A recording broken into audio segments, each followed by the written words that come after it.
get started. There are a number of other people who've signed up. Some are joining remotely, and some may come in here. So it's a mix, it's a hybrid class, in other words. A special welcome to everyone here today. We are celebrating the library's 100th anniversary this year and invite you to pick up a copy of The Town of Leesburg Celebrates Thomas Balch Library's 100 Years. Copies of the Balch column listing programs, classes, tours, and exhibits is on the table in the back of the room, along with other informative literature about the library. Events are posted on our website and on social media. The fall newsletter, as well as back issues, may be read in their entirety on our website. And our next newsletter will be out in January. The water fountain is out the room to the left. Restrooms are straight back. Electronic devices, if you have any electronic devices, please turn off or mute at this time. Masks are not required. If anyone wants to have one, please let me know. We have them on the table back there, and we're happy to provide them. Today, Laura Christiansen will be presenting on the care and preservation of photographs. We hope this presentation will help you understand ways in which you can preserve various types of photographic materials you may have in your home or will inherit from family members. Ms. Christiansen, the Curator of Manuscripts at Thomas Balch Library, holds a BA in History and a BA in Art History from Berry College, and an MLIS and an MA in Public History from the University of South Carolina. She also completed a museology and painting restoration program at the Scuola Lorenzo de Medici in Florence, Italy. Please join me in welcoming Laura Christiansen. Thank you very much. Thank you, Alexandra, and thank you all for being here today. And also thank you to the people who are joining us remotely via Teams. You're brave individuals to venture into the virtual waters, but we're excited to be able to offer more of our classes as hybrid classes. We found during the shutdown and the pandemic that we had an audience who would enjoy coming to the classes, but distance was an issue. So we look forward to, hopefully this will work out. So I'm going to go ahead and share my screen and we'll get started.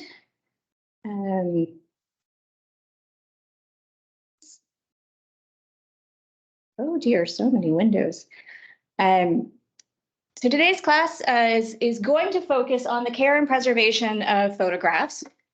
And I will say, as a little bit of a backstory, previously we offered a class that was identification, care, and preservation of photographs. And what happened in that class is we got really wrapped up in the identification part because I like to talk about the history of photography at great length, apparently. And so the preservation side got a little bit left out. It didn't get the time it deserved. So we decided to break the classes in two. And so this is the inaugural class of just care and preservation.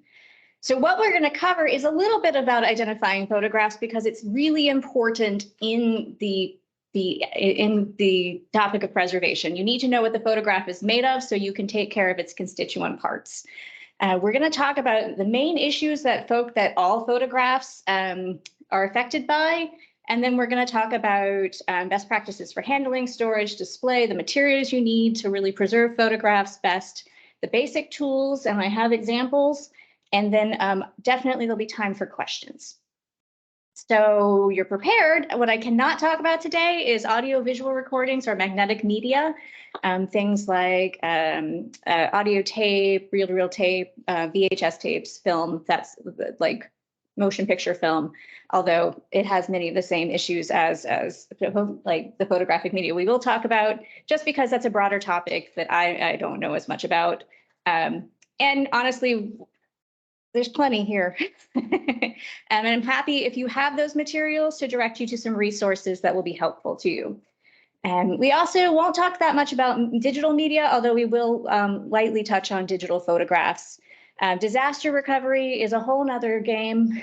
Hopefully none of us ever have to deal with a flood, fire, or other disaster in our home that touches our personal archives. But there are definitely resources out there for that. And I'm always happy to help if you'd like to be more prepared for those instances. And then we can't talk about complex conservation because other than the like 6 lovely months that I got to live in Italy and eat a lot of gelato and it was wonderful, I am not a trained conservator. I have done painting conservation, I've done paper conservation, but I'm not a conservator. And there are definitely things with photos that if you are that intent on preserving the individual photograph, the physical photograph that you're holding in your hand, you need a conservator. You cannot do it yourself, and nor can an archivist. You need a lab and all sorts of fancy equipment. And so we will talk about when to go to the conservator, but we won't talk about the actual work they do, although it's fascinating.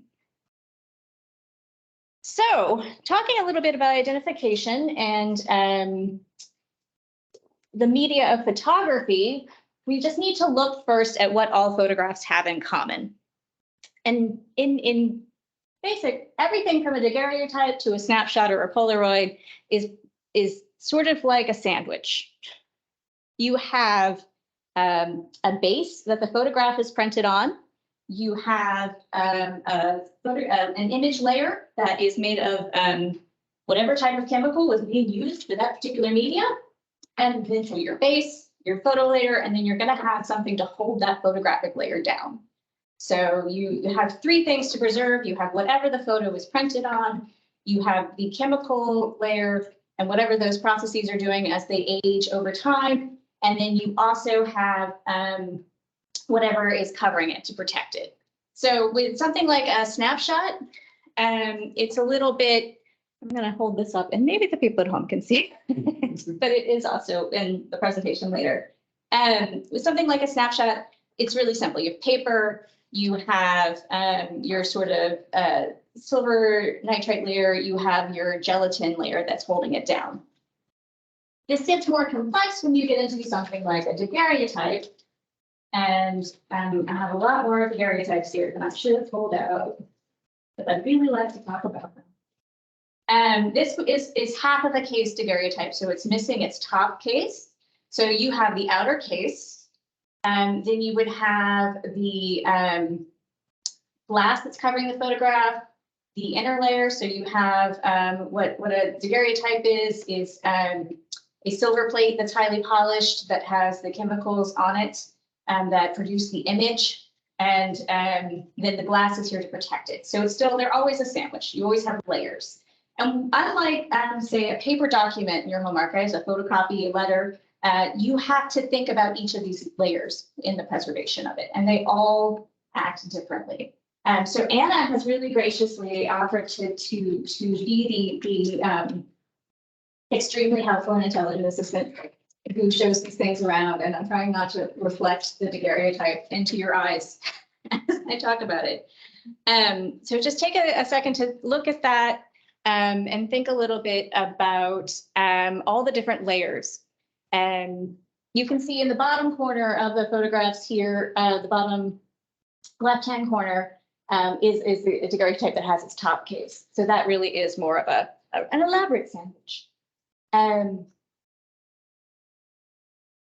So obviously, there are many different photographic media and hundreds of different permutations of this idea of we can capture an image using lights and we can print it onto something and then we can preserve it, make it last longer. The first photographs did not last very long. The media was very fugitive and it would fade really quickly in the light. But as they worked on it, they were able to produce things that have obviously lasted this long, at least 200 years in some cases, hopefully longer. Some media were made to last, some were made to be very, very temporary.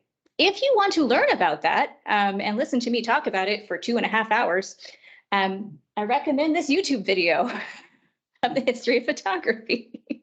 It is not brief. I will work on that in the future. But I will say one of my favorite things about talking about the history of photography is showing examples from the Balch collection.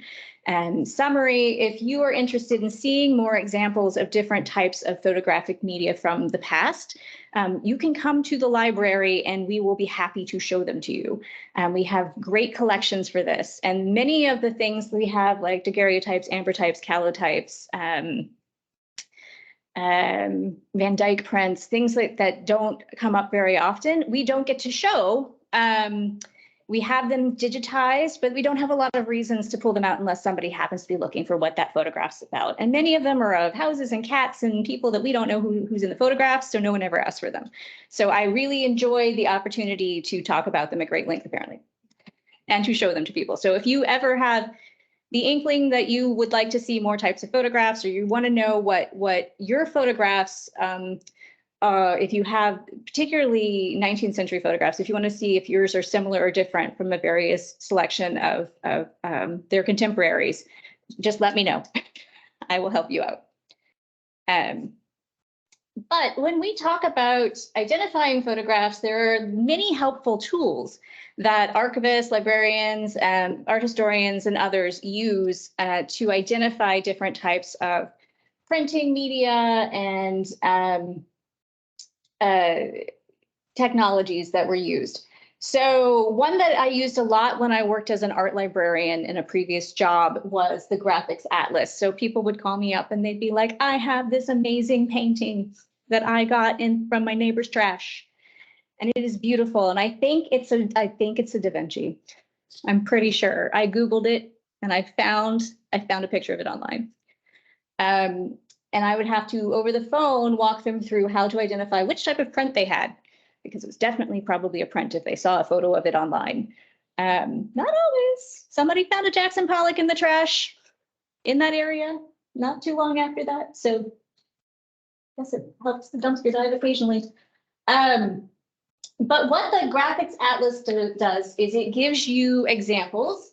So close up, microscopic or magnified images that show you how the printed image is appearing. This is really great for things like lithographs and halftones and rotogravures. Not so much for most of your photographic media, but it can be very helpful. And it has this wonderful website that am I being daring? And Anna, can you see the website? Okay. Let me just pop here. Oh, it doesn't show up. Well, people at home, please visit the website yourself. But the Graphic Atlas will give you the option to compare different types of media. So you can go down here to the photographic and say, okay, what does an ambrotype look like from various methods? Let's say we'll just pick the top one. And then you can add a comparison to see, say, if you've ever wondered what a daguerreotype looks like, because ambrotypes and daguerreotypes often can be easily mistaken for one another. And you can see why. So an ambrotype, just briefly, without getting into the history of photography, which I'm not going to do, is very similar to the daguerreotype that we looked at previously, but it doesn't have that reflective quality. So I'm not sending sunbeams all over the room. The reason for that is it is on a piece of glass that is backed usually with black paper. So the daguerreotype, we have silver or another metal base. The ambrotype, we have glass. And knowing that is very helpful in terms of knowing the temperature you want to store this at, what you need to watch out for. Also, you know, the ambrotype can be broken, so it's a piece of glass that can get shattered. So you want to be very careful with that. And I don't know, Anna, do you mind? I'm gonna start to do that. Yeah. So this sort of comparison too is more helpful with things like later prints, more modern media, and it does have a drop down, so you can go through and change if you want to see what type of media you have. Back here, looking at identifying photographs in terms of being able to find out what you need to preserve them and the conditions you need to store them in. Some of them have really obvious things that you can observe. So we just talked about the differences between the daguerreotype and the ambrotype. Another thing that you can do, sometimes you will have with case photos, you'll have a 10 type in the case. And a good way to identify 10 types, either cased or not, is you can actually take a magnet and see if it attaches, because they are made of 10. And the magnet will usually catch on even through a frame. So once you get past the sort of really early media with photography, very quickly you get into things like carte de visites, things that are called albumen prints. So those are prints that are on a really thin card.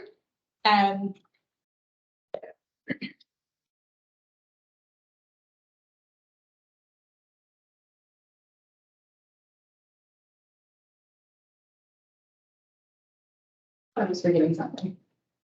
This is an okay example. So you have a card with a very thin printed photograph on it. And those come in a variety of sizes. They can be very small carte de visites. They can be cabinet cards. And I really want to talk more about those, but I'm not going to. So we can talk about preserving things. Another thing that you can do to sort of date photographs that is a fun rabbit hole to go down is you can look at if it is a picture of an individual, you can look at the clothing involved, and that can often give you a very good clue as to the time period when this photograph was produced. Time period is not, dating a photograph is not an altogether perfect way to say, oh, well, this must be a whatever because it was produced in this time. We have in our collection 10 types that were made very early in the 19th century. We have 10 types that were made in the 1940s and 1950s. So media keeps getting used at home. I have daguerreotypes of my husband because he is a crazy person, but they're lovely. The other really excellent tool that is available once you have sort of kind of figured out what media you have is this preservation self-assessment. That was created for archivists, actually, but you can use it. It is free and available online. They have the collection ID guide. And what it lets you do, and I apologize again to the people at home, you can head to this website and see what you have. So we were just talking about albumen prints. So we have an albumen print. It'll give us some examples. So here you can see the various things, and it includes things we might not think about as being albumen prints, like stereographic photographs, which are great if you have a stereographic viewer. We'll show you some that are very problematic, and close-ups of the surface. You see that it's sort of cracked and dimpled. And then if you scan down on the page, it'll tell you, what can go wrong with this, how it's made, typical sizes. It will tell you the risk level. In this case, I think almost every photographic media's risk is labeled as high because a lot can go wrong with them. And then it will also tell you the ideal storage environment to put this in. So it says cool storage, below 50 degrees is recommended. It says that we should use acid-free containers. And let's see if it tells us about, it tells us that the paper should be just archival quality and acid-free. It doesn't need to be, it doesn't go into whether it should be unbuffered, which is an important issue with different media. But it gives you various recommendations. So once you have identified what it is that you're looking at, this can be a very powerful tool to see exactly what you need to do. And the reason for that is because of all the different media that occur in our various photographic sandwiches. You do have to be very careful that the materials you're using to preserve them work. Unlike paper-based materials, it's not a one-size-fits-all. It just, as long as it's acid-free, you're great. You need to, some material, it's perfectly fine to stick it in a sleeve so you can handle it and use it. That'll be wonderful. Some, that's not a great idea. And so, although I would love to go into great detail about every single one, because I tried to do that previously, it's just not feasible. So what I recommend is take the very first step is to take an assessment of what you have. What do I need to preserve? What is important to keep here, and what do I actually want to save? And the thing is, once you start looking at the photographs that you have, you'll realize, first of all, that you have way more photographs than you thought you did, because we as a society tend to take a lot of photographs. If you bring into the mix multiple copies of things, digital copies, they can be hiding in a lot of different places too. So my phone has like 3,000 photographs on it. I have no plan to do anything to preserve them. That's because most of them are of cute dogs and things I've eaten. And I try to migrate the ones that I actually want to keep off. But I never delete anything, apparently. The same can be true if you look at your family photograph collections. So I have gone out and picked up collections from houses, and there are, easily 9,000 photographs in just a small area, like a little trunk. They can not take up a lot of space. So the key ideas behind preservation are looking at our cost-benefit analysis, basically. And this is where I'm going to apologize if I really bum you out about preserving photographs. So in many cases, things that we would like to be easily able to fix are going to be very expensive to fix. So for example, we have some photographs here that are have been folded and cracked. We have photographs that you'll see later that have actually been on fire.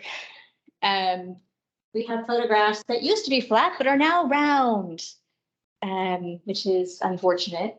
And then we have photographs that are in perfectly good condition, but maybe we have no idea what they're of. And so with the ones that have damage or issues, you need to look carefully at whether this is something we can fix. Surprisingly, curved and rolled photographs is a thing that you can sometimes fix at home. It's up to you to make the judgment whether you're comfortable doing it with a specific photograph that you have. So we'll talk about what you can do with those later. When we're looking at conservation, that is when somebody needs to go in and do invasive work with the structure of the photograph. So they may use chemical processes, they may use elaborate equipment to rebuild the photographic layer. They may wash the photograph to remove materials. They can do all sorts of amazing things. But they have training and they have a lab.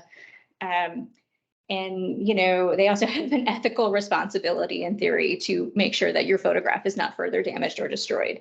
But even in the process of conservation, occasionally things cannot be retrieved. So there are limits. So to find a conservator, there's a wonderful resource in the American Institute for Conservation. They have a list. It's a directory online where you can go and say, I have photographs that I would like to be conserved. Be prepared. A conservator is going to always ask to see the thing in person. They're going to want you to bring it to them so they can look at it. They're not going to look at a photograph, an image of your image to tell you what to do. They may give you a ballpark idea, like, oh, that might cost this, or I can or cannot do this, but they're going to always want to see the thing before they finally tell you whether or not they can fix it. The other thing is they do specialize. So you may have to find a conservator who specializes in cased photographs or in modern prints. But they do exist, and generally they're lovely people who are really good at what they do. Preservation is what we can talk about today, and that is where, looking at each media that you have in your collection once you've done your survey, we can purchase materials to appropriately store them, and we can create a space for them to live in our home that is the right temperature and humidity It's dark, they like the dark. And we can then extend the lifetime of this photograph. So preservation is not about fixing anything. It's about making sure that further damage doesn't incur. The number one rule of both conservation and preservation is never do anything that you can't undo. So you're going to be like, wait a second. If the photograph is in two pieces, how do I fix it so that it's in one piece and then be able to take it apart again? You can't always do that. So the wonderful thing about working with image-based media, though, is we can reproduce it. So I am going to tell you a lot that the first step of preservation and or conservation, if you're going to do anything that it might in any way alter or damage your image, always digitize it or take another image of it first. You can do a copy photograph, you can scan it, make an image of the image. Why are we doing that? So it comes down to the theory of intrinsic versus informational value, and this is behind a lot of things in archives and conservation. So some items, for example, our daguerreotypes and our ambrotypes and our case photos are sort of good examples of intrinsic value, where this item itself is unique in the universe. It does not exist anywhere else. It is a history of its own. The history may be important to us. So the story of this photograph may be so wrapped up in this physical object that we need to go to great lengths to preserve this physical object. However, on the other hand, we may have, a snapshot that we took that we don't know what it is anymore because it was a long time ago and it's not a great photo. And I will actually, you guys can hold this because we're not going to keep it. So just pass it around and tell me what you think is in the photo. This photo, it maybe documents something we don't know. It doesn't have a lot of informational value necessarily because if we remembered what the photograph was of, we didn't bother to write it down or tell anyone about it. It's questionable what's in there. So what value does the physical object hold to us? What value does the information hold to us? We're getting neither thing. Informational value nor intrinsic value necessarily. So do we need to save this photograph? Do we need to keep it? Honestly, I'm going to say no. And I already told you we're not keeping it. And that is okay. It is okay to let photographs go. You have to ask yourself, because you are the collector, you're the curator of this collection. Thank you. Does the item have either the intrinsic or informational value that it makes it worth either investing in preservation or in digitization or in duplication? For the majority of photographs, however, the original media is not necessarily implicit in the intrinsic value. So it doesn't matter if this photograph of a Christmas day, which is lovely, though folded, is in this media. If I digitize this image, I could probably actually make it a little bit better. I can no longer have to worry about the flaking cover and the pieces and getting it back together, but I can see the image. I have all the information from it. So sometimes it's also okay to reproduce something and let it go. And that is very helpful, particularly with media that is extremely difficult to preserve, or that because of how it is made is just never gonna, you're just good luck. Yeah, it's just going to be extremely difficult to conserve it. Now, as archivists, we do not go about saying, well, this is gross, so we're just going to throw it out. That's not a thing. We do judge, though, the cost-benefit analysis. Like, is this something that we're going to be able to preserve the original media? And a very good example, that might be the next slide. No, it's not. I'll scoot ahead a little bit. A very good example is with our wonderful collection of negatives from Winslow Williams. So these are acetate negatives he took between roughly 1940 and the 1980s. It's a massive collection. There's about 8,000 to 9,000 images. And you can see on the one slide, here, one that is in good condition, and on the right, and then on the left, two that are in very poor condition. They're not the worst. They're getting there. This is pretty bad. So what's happening here in this lovely photo of point to point, I think, is that the layers of plastic that make up this negative are slowly breaking apart. They're separating. As you may know, plastics are not forever, even though they may last forever, they don't stay together in one piece. So chemicals in them become fugitive. And did you guys want to smell something gross? Vinegar syndrome. It's vinegar syndrome. These are particularly bad, and I shouldn't be sniffing them so much, but and the vinegar syndrome is legitimately a sour milk or vinegar smell. These smell like salad dressing. That will tell you that the negatives are starting to degrade. And the rate of degradation can increase based on changes in temperature. So I will be honest, our negative collection occasionally, if something's going wrong with our HVAC, I can smell it and I'm like, oh, gotta check on that. Make sure that the temperature is not fluctuating greatly. They're still gonna go bad though. We could put these in cold storage and that would extend their lifetime. However, because of choices that were made long before my time, we have elected to digitize this collection and then not invest in putting them in cold storage for various reasons. So that's great. We have the digital images, which we can rely on. And I can see from them, some were made back in around 2002, 2003. And I can already see the changes in the negatives now in some cases. And that also lets me know which negatives I need to look at and be like, what's going on with this box? One thing that we do have to do periodically is change out these sleeves, which we have gotten specifically for this collection. That helps a little bit with removing some of the chemicals that have become fugitive and have off-gassed. So that vinegar smell, the vinegar syndrome, is off-gassing. It's chemicals that are actually coming out, they're in the air. And it's one reason why in archives, we do remove photographic media from paper-based collections and store them separately. Many other reasons are that they require various different types of storage, but also those gases can affect paper-based media as well.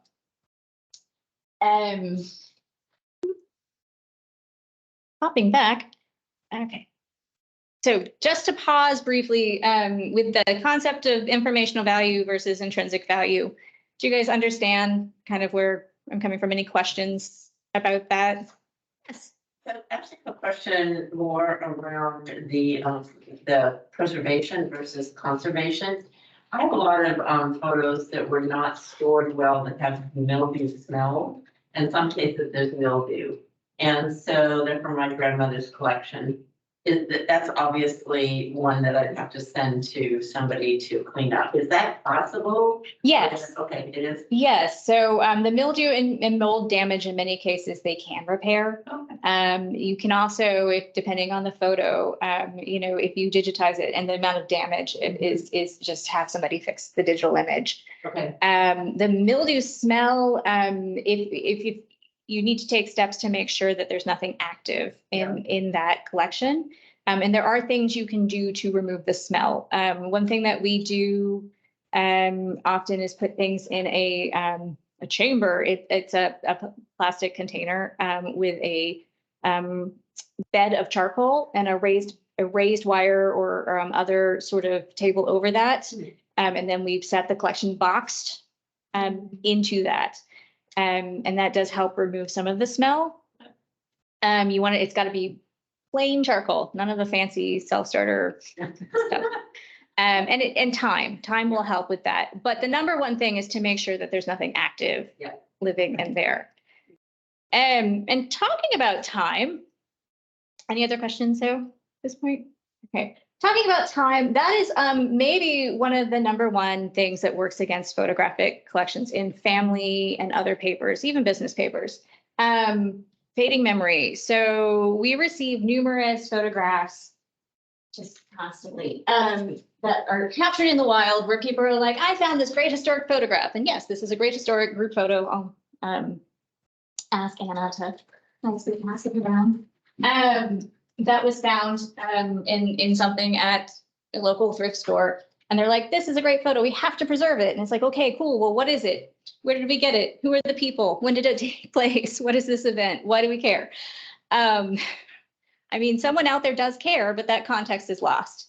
And unfortunately, because of where this was found, we didn't come with other materials. It wasn't with anything else. So we have no clues. And somebody just dropped and ran their donation.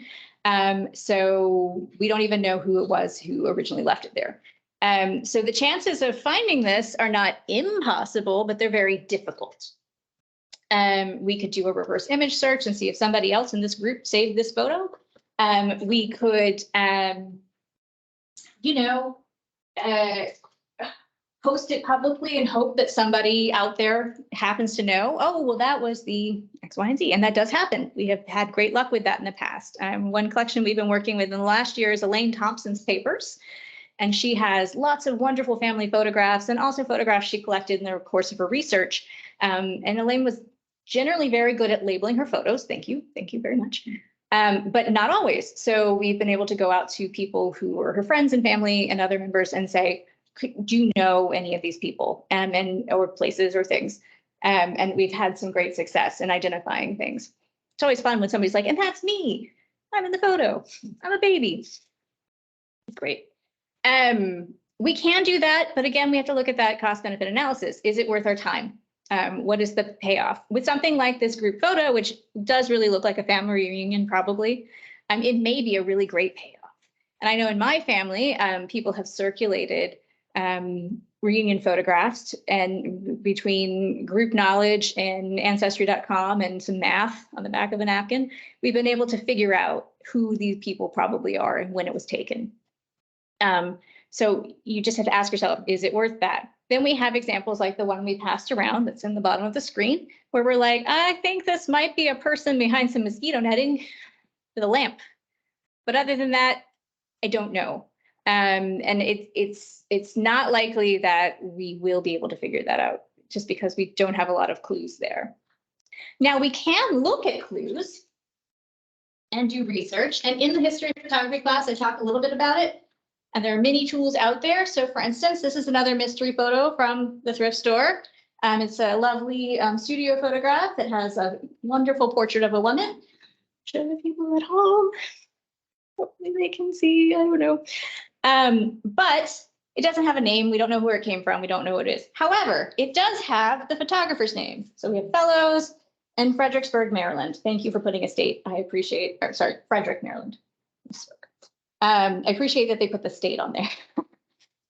So that gives us some clues. We can not only from her clothing and the style of this cabinet, this sort of cover, figure out about what time this was, but we can go and see when this photographer was operating in Maryland. And that might give us a narrowed window of time to look.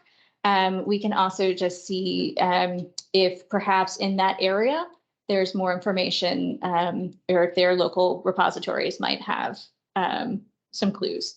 So if you guys want it, you're welcome to. I don't really know who that is. So the two things you can do about this issue is with current photographs or photographs that you have researched and you have collected this information, is to save that information and to also preserve the information you have about the photographs. So in doing that, that involves making sure that you label things in an effective manner. One thing that people love to do is to put things in scrapbooks. So here we have a photo that's come out of a scrapbook, and we'll talk a little bit about that, or to glue labels onto the back of the photos. So this label used to be on this lovely photo of the school in Lincoln, and now it is not because the glue has given up. So now it is in two pieces.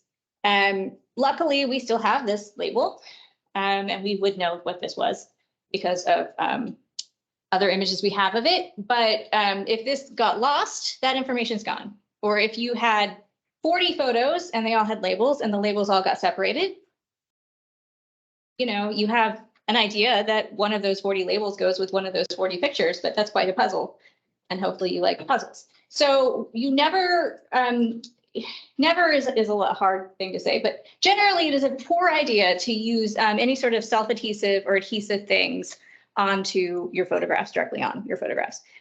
What is better if you are comfortable doing it and there is available space is to use markers, or what we have is a non-photo blue pencil. It's this, which is a soft leaded pencil that will not mark or mar photographs, and it's removable. It's easily removable to write very carefully on the back of the photo what this is. In our case, what we do is we put a number on the photo, and the number is tied to a catalog. And we can record all sorts of information about that. The problem is often as we're doing processing, or often as people are going through their photographs, you'll do the Post-it note on the back of the photo, thinking it's temporary. And then as we all know, life happens and you wander off, and then, oh no, you have a bunch of Post-it notes all over, you know, wherever you're storing your photos. What can be better is to do what we've done here, aside from the Post-it note, ignore that, is to make a paper enclosure and write on the paper enclosure. So if you have a photo, you can make a small acid-free paper wrapper for it and write on the wrapper. You can also use for photos that you're going to box, like in an index card, you can use dividers. So use acid-free paper dividers and write on the dividers. Honestly, it's maybe better to write it on the photo yourself, but you always want to be really careful never to push too hard, never to use too sharp an implement, and you want to avoid using anything, and I didn't bring an example of it. You never want to use a marker that's going to be fugitive. So we have a lovely collection of photographs that belong to Leesburg Today, the newspaper. And what they would do is they would write with a marker on the back of their photographs what it was, and then they would stack it immediately on top of the stack of photographs. And now we have a lot of photographs with marker all over them. Just because the marker doesn't come off when it's fresh doesn't mean it won't eventually. So you just do not want to stack photographs with writing on the back. So already we're investing time in identifying who the photographs are and recording that information. And we've talked a little bit about how to do that. The other thing that you can do that is absolutely free is be just very vocal about your photograph collections that you have, that you would like to see preserved for the future. Talk about them incessantly, tell everybody. The more you tell people about something, the more they realize that this is something that is important and valuable that should be preserved. And also the thing that can really actually grab people's attention. So as a person who works in a genealogical library, often the thing I hear is, oh, well, I have this, but my kids won't care. Or I have this, but nobody wants it. And I'm like, well, did you talk to them about it? And they'll say yes, and they still don't care. Photographs often can be the thing that is the hook, because if you can see the ancestor who's being talked about, or if you can see the thing that this person is passionate about, it may be the thing that sparks an interest. And there are lots of different things in images that can grab attention, whether it's fashion or cars or whatever. Sometimes they're the thing that can get people excited about whatever it is that you're telling to. The only way you know is by talking about it. So we talked a little bit already about how the photographs, implicit materials are working against it. So not only do you have in the case of the negatives that we saw, plastics, you have in older photographs, so cabinet cards, albumin prints of various types, the paper itself. So 19th century paper, without going too far into the history of it, after 1860, gets pretty terrible as they decide to experiment with this wonderful tree pulp thing. They use all sorts of different chemical variations. They use papers that become very acidic. And so you end up with photographs that are printed on extremely thin sheets of very brittle paper. And that's one reason why when we were looking at the collections survey, it said that albumin prints were in great danger, because you have a paper layer that, depending on what that particular photographer was buying for photography stock, can be very brittle on its own. Brittle paper is really difficult to conserve or preserve, especially when you have this photographic layer that has various chemicals, as well as an albumin print albumin is egg. It's an egg wash in many cases. So that can be very sticky. So anything that you're doing to work with this, you have to be very careful not to get it too damp or too wet. So with broken photos like this, your choices really are, honestly, that you can choose to conserve the actual item, or we could digitize this. So you could see very carefully where if I push these two pieces of the image together, I can make a whole image. And that's what we've done in our catalog. If you look at this image in our online catalog, you wouldn't know that it's broken like this. You don't have to scan it. You could do a copy photograph of it, and then you can print a new physical photograph. You have a lot of options. But if it were my choice here in terms of conservation versus reproduction, I would probably go for reproduction, just because this photo is going to be very difficult to maintain in the future. So some other media also, just from their very nature, are just they're not preservable. So I talk a lot about Polaroids and how they continue to develop over time.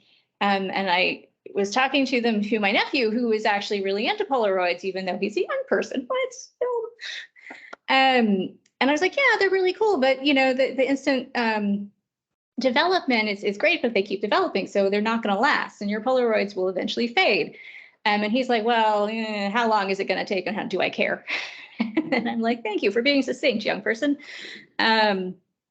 So one thing about Polaroids is to look at whether you want to preserve this image. So because they're an instant photo, sometimes we take photos of crazy stuff, and sometimes they don't turn out very well.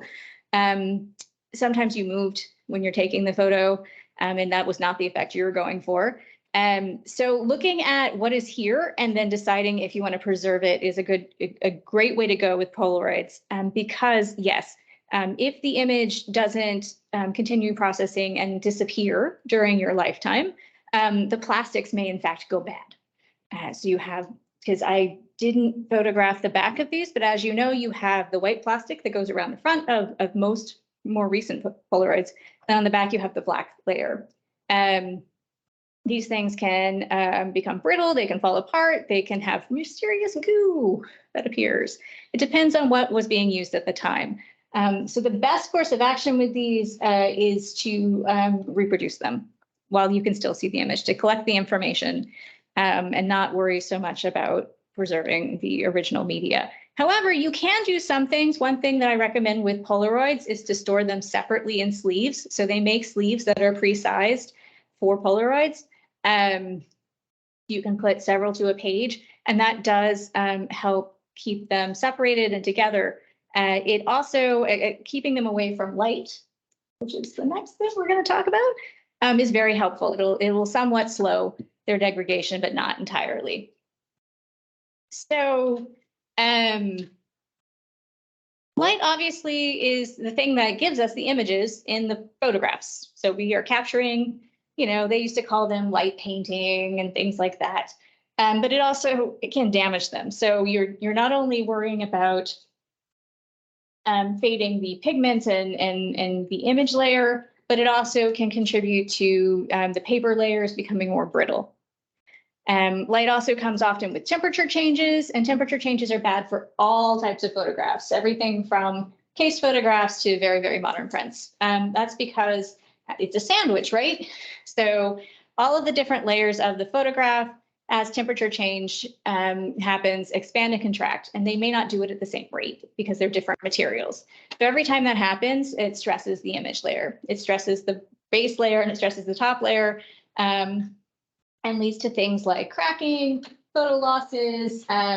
With the cases, it can lead to the seal around the photograph that's in here becoming broken. So avoiding changes in temperature is key. So looking at damage done by light, though, with modern prints especially, when we get into things that were produced, say, at your local photomat or that you printed on your inkjet printer because you could and it was cool. You are looking at the pigments in the color photographs, particularly sort of aging at different rates and degrading. There's a really great resource from the Image Permanence Institute. Hopefully going to open. Page not found. Excellent. Let's see. Which is the same organization that does the graphics atlas I mentioned. And they have moved stuff around on their website, apparently.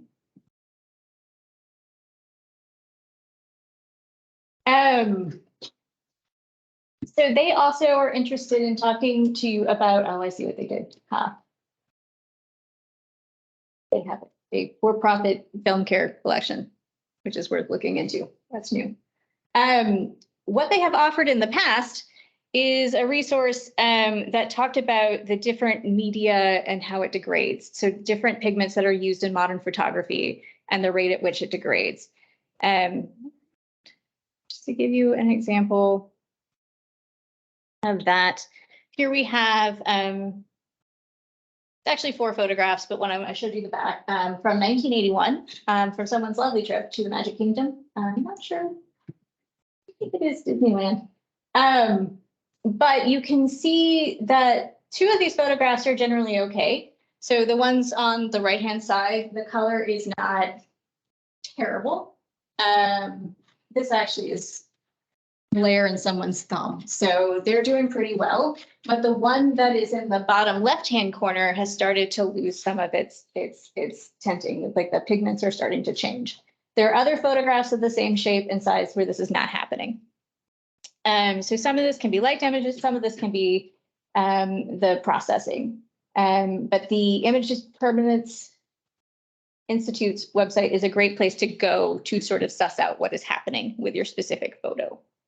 I will say that inkjet printed photographs that you did at home on your really cheap and inkjet printer from HP from like the early 2000s, you will often see starting to look very much faded to the point where sometimes it's almost like a ghost image because the pigments in the color inks were not very permanent. And that is something that increasingly I see in collections coming in. And also there are some thermal printing processes from the past where people just, like photocopied something on an earlier photocopy or heaven forbid sent somebody a thermofax version of an image. And those also have fading. And so what you want to do there is reproduce that image to duplicate it in some way because it's going to continue to fade. Sometimes the damage that happens to photographs is not necessarily something that is environmental. It's what we did to it. So this photograph is a great example where it's been folded like 6 times. This is apparently has been in someone's pocket.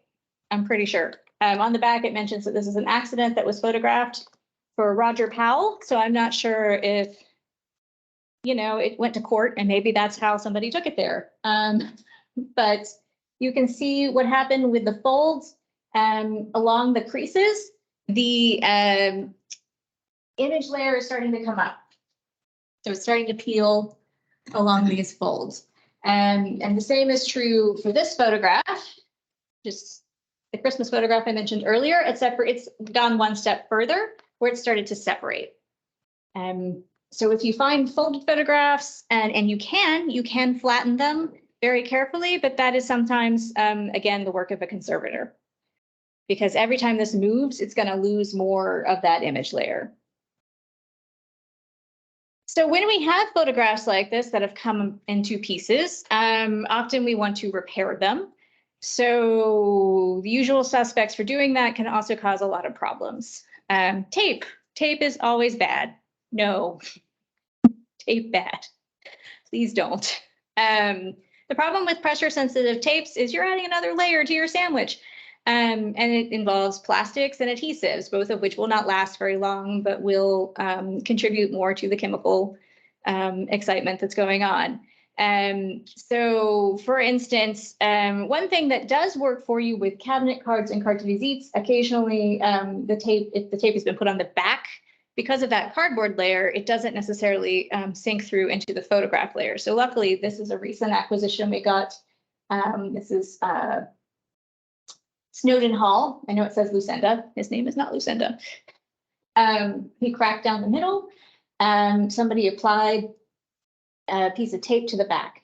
You can see that the tape has started to age and degrade, so it's starting to yellow and come up a little bit. Luckily, this has not affected the photo layer. However, this is a really temporary fix anyway, because you haven't dealt with the problem of the crack itself. Also, because tape is flexible in this case, every time the photo is moved, it's moving this crack and creating more of these losses along here.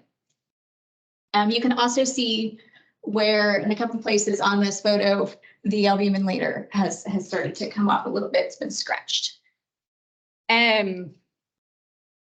What can you do instead of tape? Well, again, much like the image we looked at before of the choir in front of the courthouse, what is maybe better is to reproduce the image and put it back together virtually or in a copy. Like if you wanted to have this preserved and fixed, a conservator probably, I don't think there's any reason why they couldn't actually fix this photo. But they would also now have to deal with the tape damage on the back. Sometimes the staining from pressure sensitive tape can get taken out. Sometimes it cannot. It just depends on what it has been put on and how far gone it is. Also, eventually, it's worth saying pressure sensitive tape will always come off. So it's very temporary. There are archival tapes, however, because you're still sticking something onto the photographic surface, you never want to put them onto the photographic surface. So if you look into, say, resources that talk about preserving or conserving daguerreotypes, people will ask sometimes about, okay, so my daguerreotype is in the case, and I have an example a little bit later on, we'll see it's come apart. Somebody took it apart or it fell apart, and they want to recreate the seal. Some resources will recommend using Filmoplast, which is an archival tape, to recreate that seal. However, they always recommend that in no way does the tape touch the photo layer. So you're going to put a piece of archival paper or board or something that the tape is touching, that then it reconnects with the frame. And there are instructions on how to do it. I may not be describing it well. But the thing is, if the tape is, if an adhesive is touching the image, there's a chance it's going to take some of the image away with it. Even archival adhesives, which are reversible, eventually do age and degrade. So they're meant to be made out of more organic materials like wheat starch paste. It's hard to say, but they still are going to age. So rust is another problem that we have with like paper-based archives as well, with paper clips and things like that. But with photographic media, we have to remember that some of the materials themselves are metallic. So we're looking at with daguerreotypes and ambrotypes, even though ambrotypes are glass and daguerreotypes are silver, there are other materials in the cases, such as these lovely frames that are usually brass, but not always, that can attract rust. Sometimes you'll have tiny little fixtures on the outside of the cases, like the hooks and the latches, and those can rust. Tintypes are if the image layer is damaged, you'll often see rust that has grown onto the tintype. So in that case, I have to tell you, there's not much that you can do if their item already has rust on it, other than seek the help of a conservator. To prevent rust, you just want to keep your photographs away from moisture, and just with cased photographs in tintypes in particular, it's a great idea to enclose them. We'll talk a little bit about how easy that is. So here's just an example of, this is just a print that has been removed from its case. And you can see this has copper backing, but there's the issue with it being out of the case is it has degraded. So there's tarnishing there's scratching, there's a lot of things that have happened to it. So we just want to encompass it in something to keep it from being further damaged. And here's the image of the daguerreotype that has been taken apart. Or actually, I think this is an ambrotype. So you see the different layers of the case, though, which is kind of neat. There's the back of the case. There's the image that is wrapped with the frame. You see the back paper backing, and then it has this sort of velvet liner that goes around it. And it does also, this does not have a multiple layered frame. I think it's just one piece. So what we've done with this image in particular is we've created a more elaborate enclosure. It's a 4-flap enclosure. It keeps all the pieces together. It also keeps the light and other images, other parts, things from getting into the image itself. So these cases can be fixed. What is really important with case photographs is not rehousing them in a case that was not intended for them, or at least just buying one like off eBay, sticking it in there.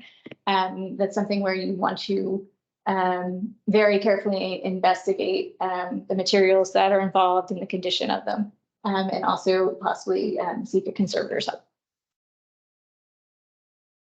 So talking about moisture and mold, moisture is very problematic for photographs. Most of the media that we're talking about after, about 1870 can become very sticky when it gets wet. So not only that, but it attracts mold, attracts mildew. One thing I don't have a slide about because it's a whole nother kettle of fish is insects. Silver gelatin prints in particular are really tasty to insects, and they like them. So when you have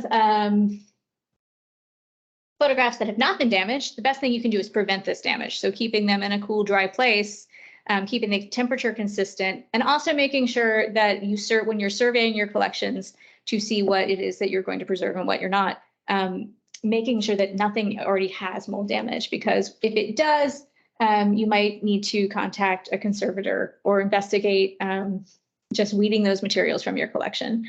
Unfortunately, with paper-based materials, there are things you can do for pest infestations and mold that are kind of simple, like freezing the items. However, with photographs, you generally do not want to put them in a freezer. The issue there is, again, with all the problems, temperature changes, moisture, and also lowering the temperature of the photographic layer in some cases can really start it to become fugitive. So it can start flaking, it can start it cracking.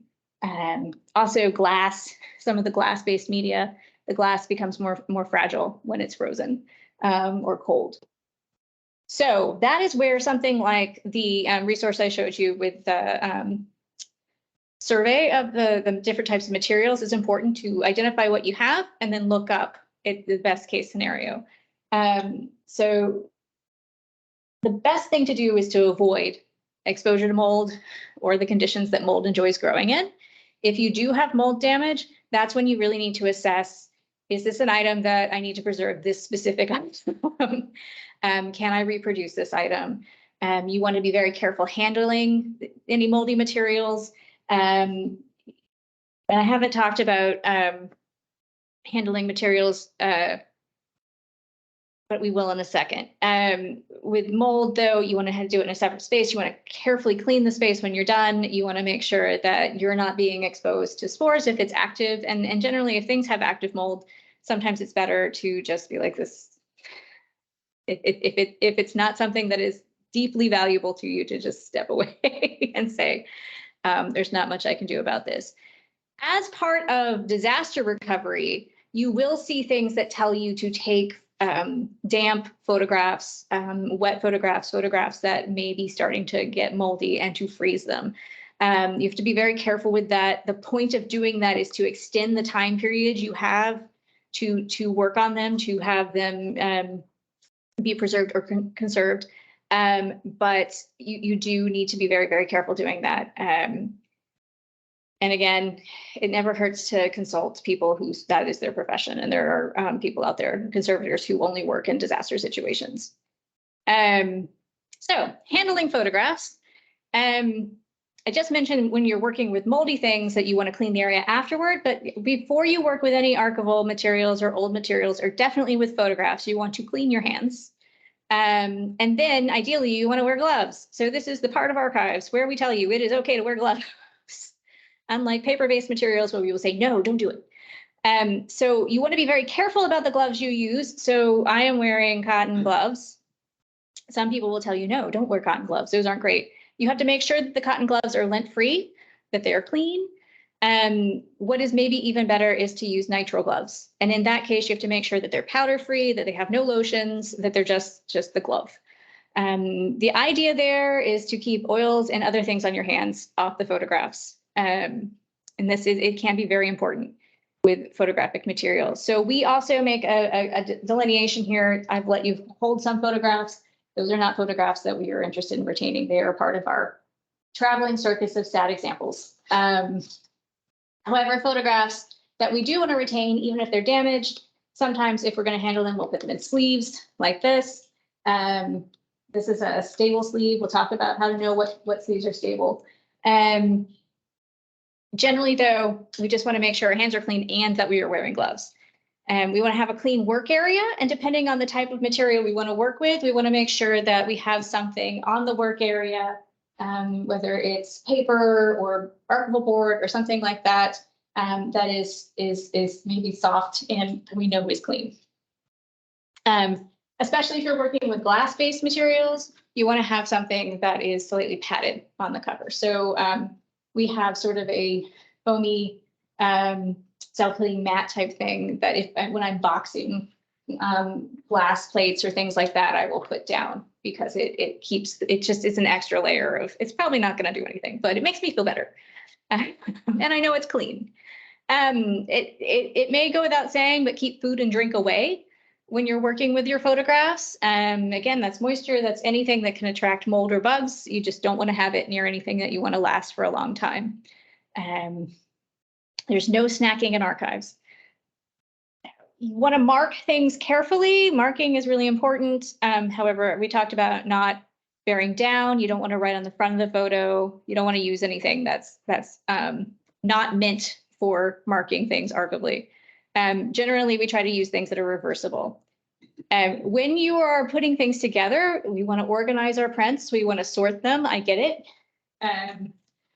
One thing that you have to be very careful with is the types of things you use to clip photographs. So we use stable plastic clips for most archival things that we are sorting and want to hold together or that need to be held together. However,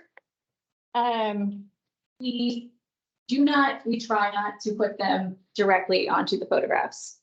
So if we have to do this, we will use sort of a paper folder that holds it together. That's just to prevent the plastic, which is still harder than anything else, from doing any damage, scratching the photograph. I cannot say enough the power of a paper folder, though. So either creating an acid-free paper folder or acquiring acid-free archival folders. They make them in sizes that are made specifically for different types of photographs. All of that is good if you're sorting. So you can also use unbleached cotton tying tape to hold photographs together if you need to bundle them for some reason.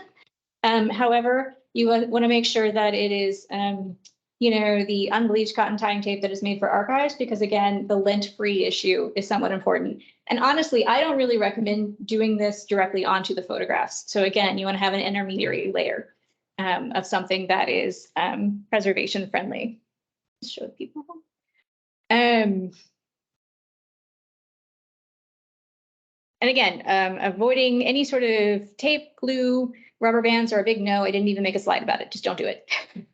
I have encountered a lot of people who will sort photographs into plastic bags. temporarily. Like they'll say, okay, I'm going to put all the photos from this trip in this plastic sandwich bag. And, you know, the problem with the plastic bags is it makes a microchamber. So it's really easy for moisture to get captured in there. It's really easy for the plastic to go wrong. You may be like, well, it's temporary. I'm only doing this while I'm sorting. But just remember, we all have great intentions, but life happens. So you may put it into the bags and then come back and it's 10 years later and the plastic bag has degraded. So using materials that are acid-free, that are not going to degrade as quickly or immediately is important. So the number one thing that matters in storing your photographs is to keep them in a good environment. All of the archival materials, like I have people come in all the time and they're like, I've had these in the barn for the last 60 years and they're fine. And sometimes they are, just because they're lucky, I guess. Or because the barn happened to be climate controlled or just in a very temperate spot. Temperature and humidity are the most important things.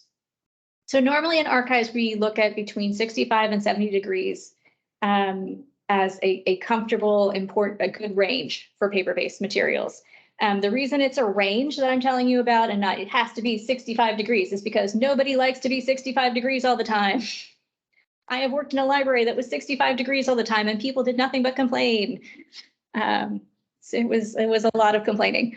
Also, we live in Virginia, I think most of us, or nearby areas, and we know that is difficult to maintain here. So we're paper-based materials, we go for a range and we try to keep it stable. We try to avoid big arcs. So if you are comfortable in the room, probably it's a good place for paper-based archives. However, with some archival photographic materials, they do need to be at a cooler temperature.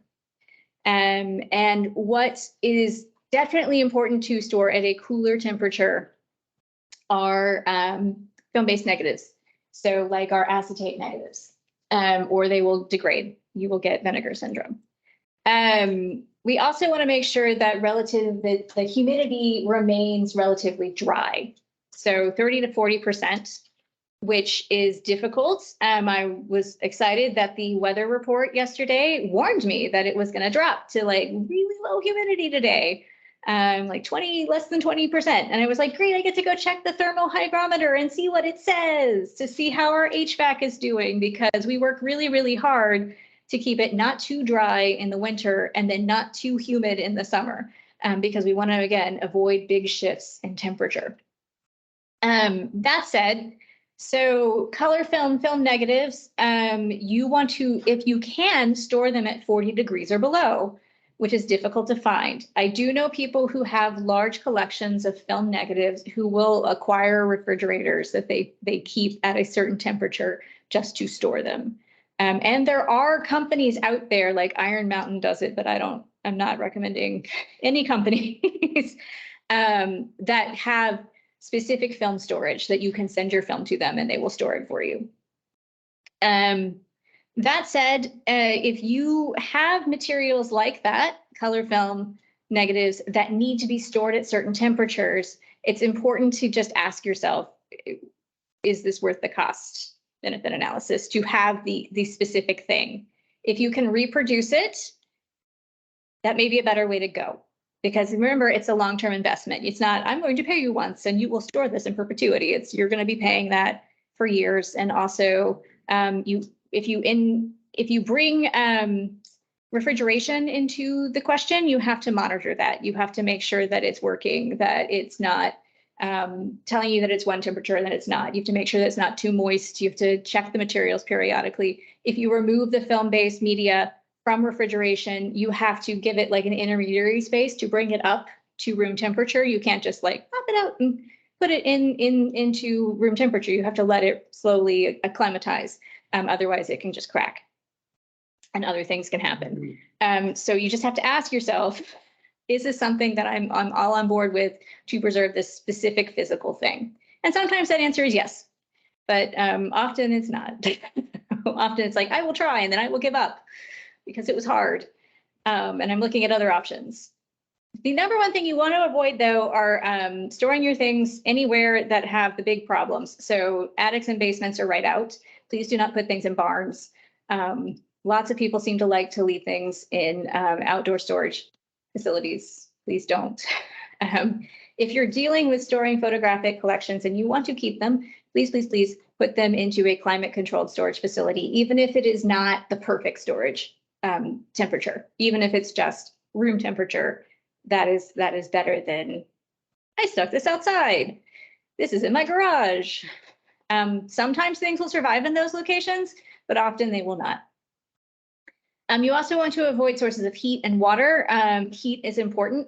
Do not put things near radiators. One thing to remember is that many of the chemicals used in photographic processes in the past were very flammable and can often, even though they're not being touched by a heat source or in an active fire, they can burst into flame.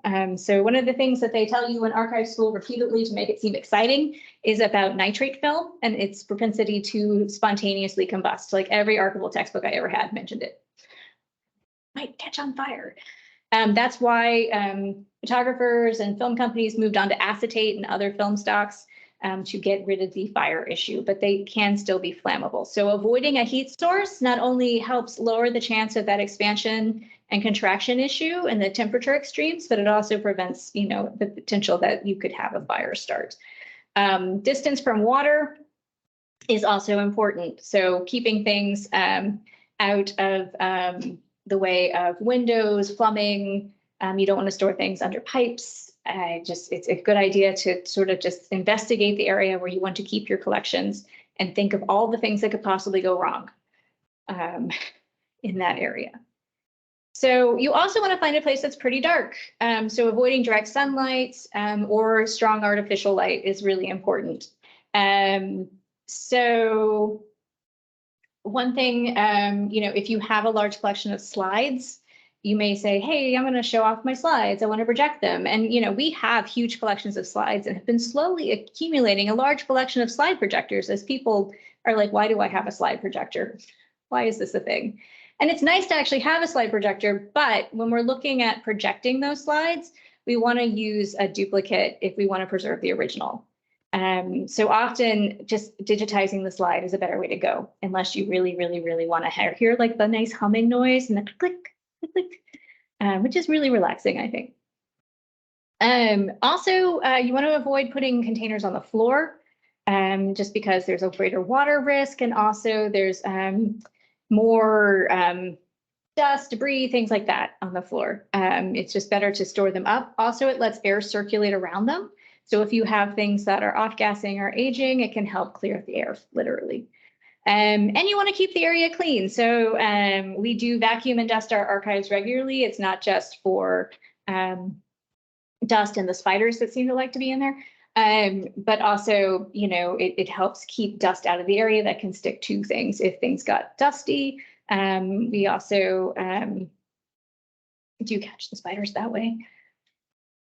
So talk to you a little bit about the photograph that caught on fire. So there's a nice picture for the people at home. It's pretty terrible. You can see actually where there was some melting of the paper stock. So it was plasticized a little bit. This was a copy photograph, I think, of an earlier photo.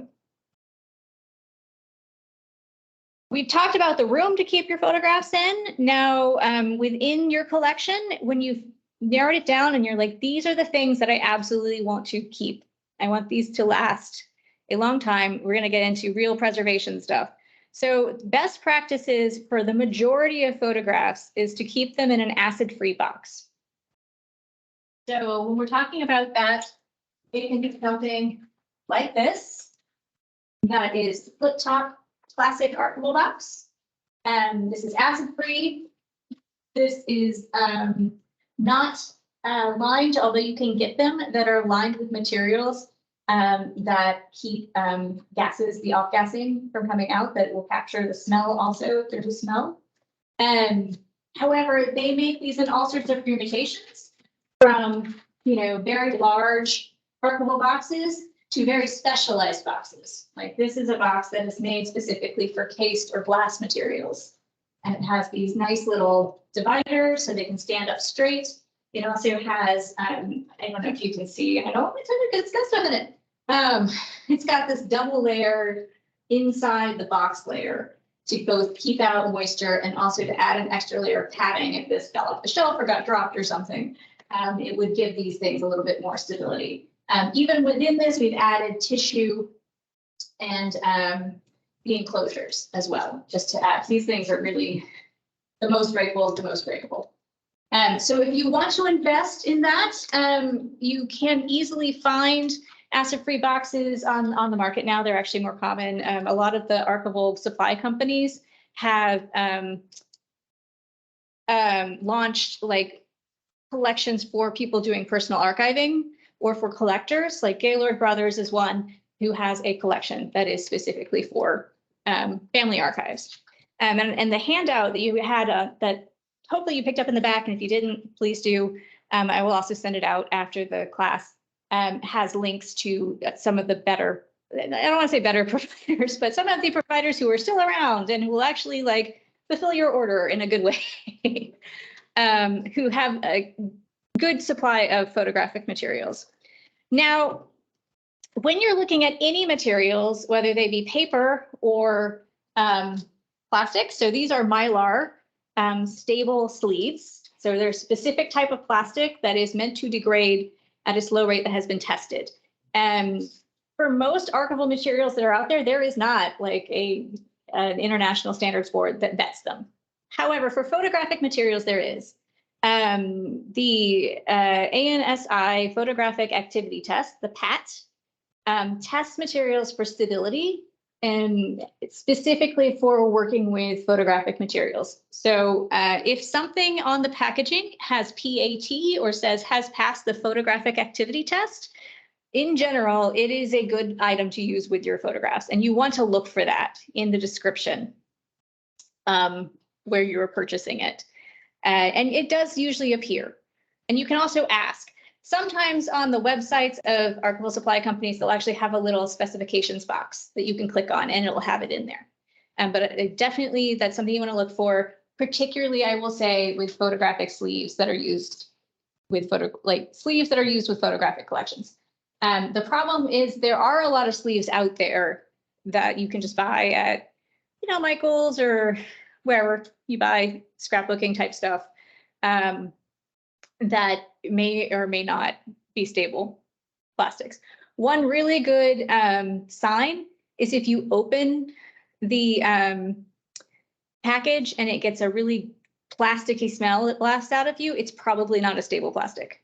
There's also a test that conservators will use where they actually set it on fire. Bad plastic burns with a different color flame.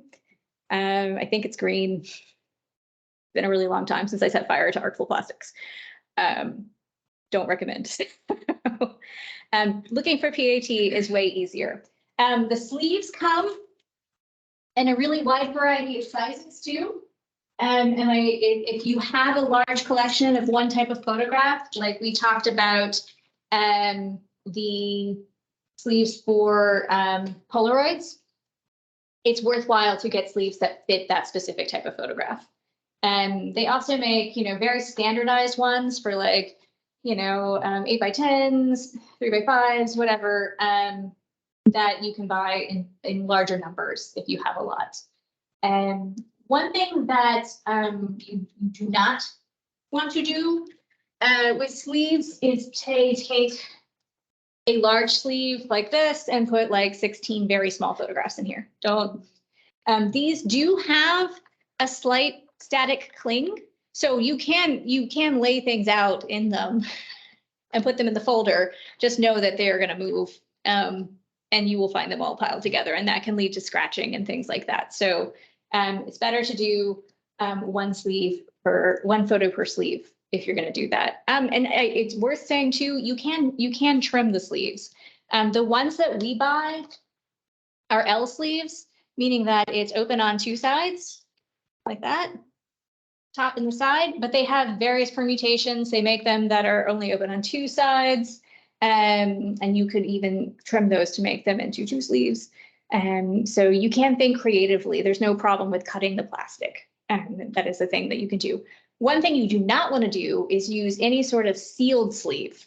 So with any other kind of archival material, it used to be very popular in archives, including here, to buy kits where you could seal, either heat seal or use double-sided tape to seal the four sides of two pieces of Mylar, which is a thing. But generally, that goes into the non-reversible territory. It's not quite lamination, but you have created a little microenvironment in there. If anything goes wrong with it, you've made it more difficult to access that item. It's always better to be able to remove the item. Also, air circulation is good. We don't want these things to be in a vacuum. So with the sleeves, it's better if stuff can come and go from it. So not having it sealed on all sides. With the paper-based enclosures, so say you don't want to buy more plastic to put your collections in, but you're just like, I'm going to make some paper enclosures. You just want to make sure that this paper is acid-free for everything. Lignin-free is also important with archival collections. You will see that listed. Lignin is the sort of sizing on the paper. That it's in the paper, but it's like what gives it its sort of flexibility. And there are papers made without it. One thing that can be very confusing, and where the tool I showed you at the beginning with the collection survey is helpful, is some materials should be kept in alkaline buffered paper and some should be kept in unbuffered paper. And this involves the acidity or the neutrality of the paper. Things like blueprints, I believe, should always be in unbuffered paper. I will be honest, I have been in this field for 20 years now, and I can never remember which thing to use with which thing. It's a lot. So always checking before you purchase anything is important. And that's why that resource is super helpful. Just to double check, wait, should this be in buffered or unbuffered? Blueprints, yeah, I think are unbuffered. So paper enclosures are great otherwise. For the majority of materials, it can just be acid-free archival paper. Then you can label things on the paper. It keeps the light out. It's a really approachable solution that's relatively inexpensive. So we talked about the plastic sleeves, and there are numerous types of plastic that are okay. The polyester film, cellulose trisolate, polyethylene, and polypropylene. And I read that because I cannot remember those either because they all sound the same. What you do want to look out for is not using, so say you opt to keep your photographs in just a regular room temperature storage area that may have fluctuations in humidity. It would be better not to put them in sleeves if you're doing that, because as we mentioned, plastics can capture some of that moisture, and then you have something that photographs can stick to. And then you do not want to use them for glass plates for nitrate or acetate negatives. So our negatives all are in paper sleeves. The other thing that you don't want to put in a plastic sleeve is a tintype, like if the tintype is flaking at all. Any image where the image layer is flaking, you do not want to put it in a plastic sleeve. The reason for that is that static cling I mentioned, because it will suck those off and actually can lead to further degradation of the image layer. And sort of skipping ahead a minute to some particularly unique problems. One type of photograph that comes up more often than I thought it would are crayon prints, which tend to be very common in the late 19th century, early turn of the century. Yes, do you feel comfortable? Okay.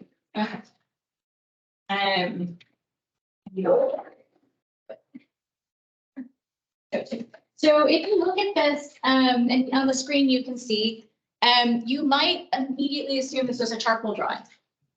And it is, but it's also a photograph.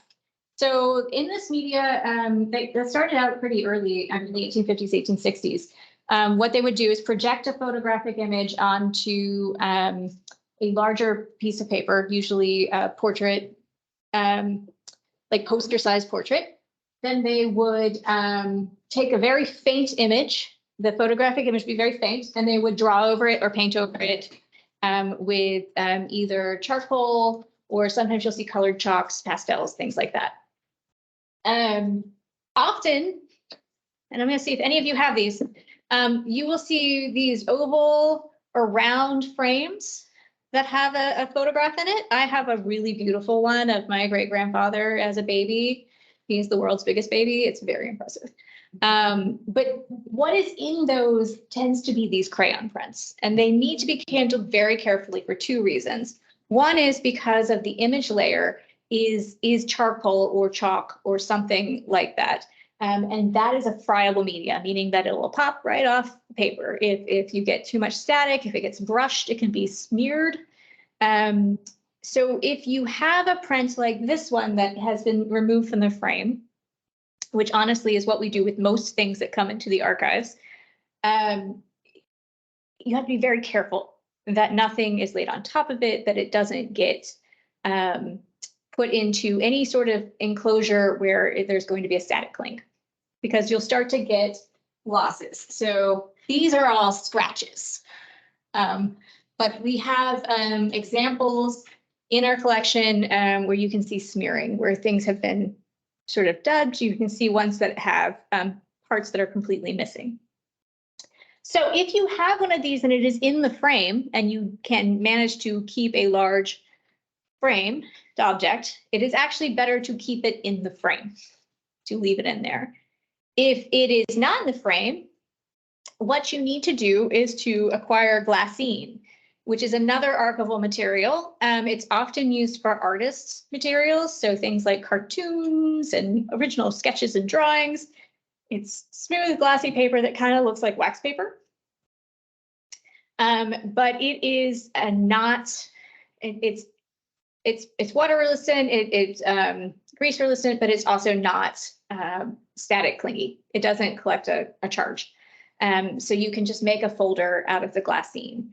You can buy it from artist supply companies. It's actually a lot easier to obtain than most archival materials. It can also be used in some cases with other types of photographic prints. Honestly, though, I only recommend it for the crayon prints, for things that it's like charcoal.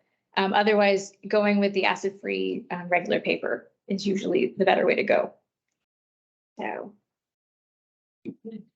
jogging back here real quick. When we were talking about case photographs, I mentioned the enclosures, and there are two stages of this. These are 4 flat enclosures.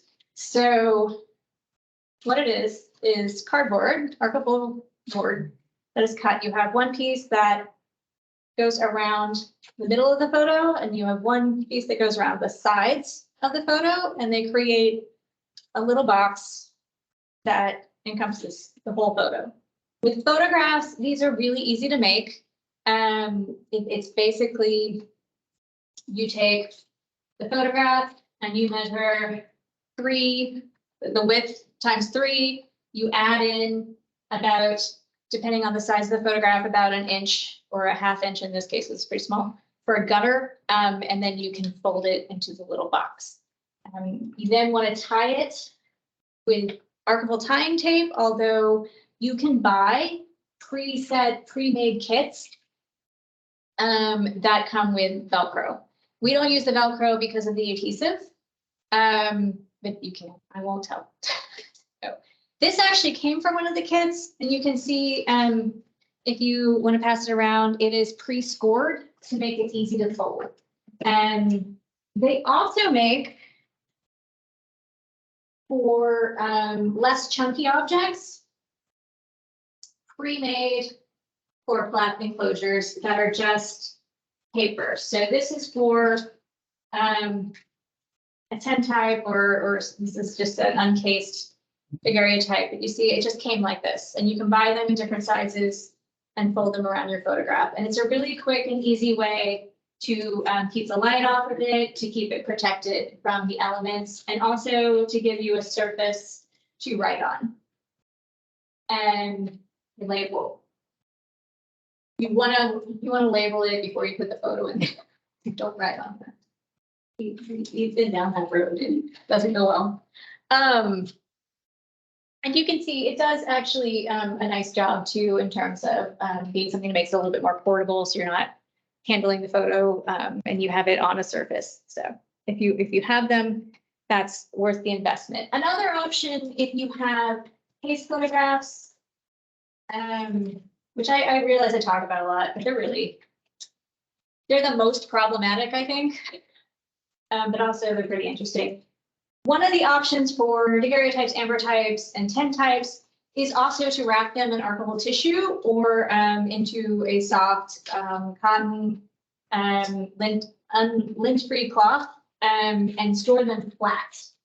So here we have them in this box and they're sorted by size. So the larger ones are on the bottom, the bigger ones are on top, and they're individually wrapped. This is not super ideal.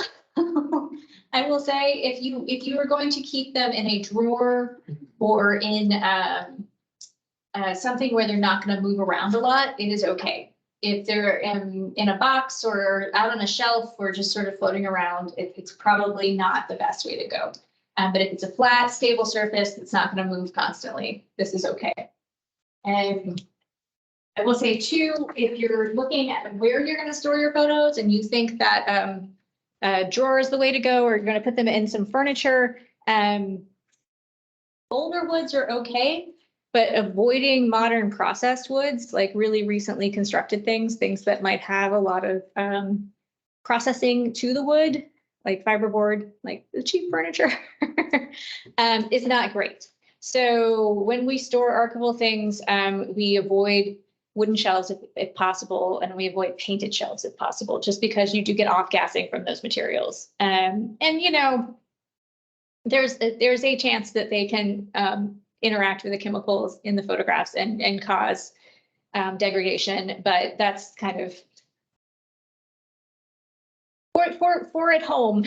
You know, you can, that's the cost benefit analysis thing. The acid-free papers and boards, archival boards, do provide a barrier against some of that off-gassing. It's not a great barrier, and of course we want it to be breathable, so they're going to let air in. But you do also need to change those boards periodically. So you look at every 10 to 15 years, replacing your folders, your archival board covers, things like that. And that just takes any of that off-gas chemical off, and it gives it a fresh start. So tools and supplies, we have talked about a lot of these already. The ones we have not talked about that are extremely helpful for working with photographic collections. Obviously, we want to remove lint and dust, so an anti-static brush can be very helpful.